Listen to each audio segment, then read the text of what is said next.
اللهم اجعلنا ممن شملتهم الرحمة وعمتهم المغفرة وحازوا بعتق من النار.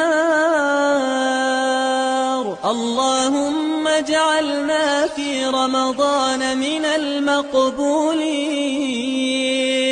اللهم لا تحرمنا أجر الصيام واجعلنا فيه من الفائزين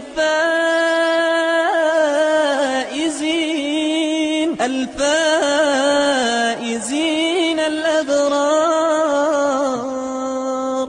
یا الله موږ له هغه کسانو له ډلې وګرځوې چې ستا رحمت ته شامل سوي، ستا په رحمت کې داخل سوي، ستا رحمت ورته شامل سوی وي، او د هغه کسانو له ډلې مو وګرځوې یا الله چې ستا په عام مغفرت کې را داخل سوي وي، او د هغه کسانو له ډلې مو وګرځوې چې ازادي د اور څخه ترلاسه کړې وي، د جهنم د اور څخه خلاصون ترلاسه کړې وي.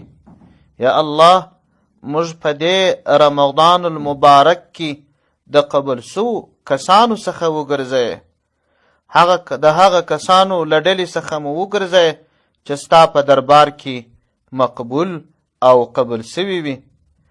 او یا الله موږ د دې روژې د اجر او ثواب څخه محروم او خالی لاس مه ګرځوې.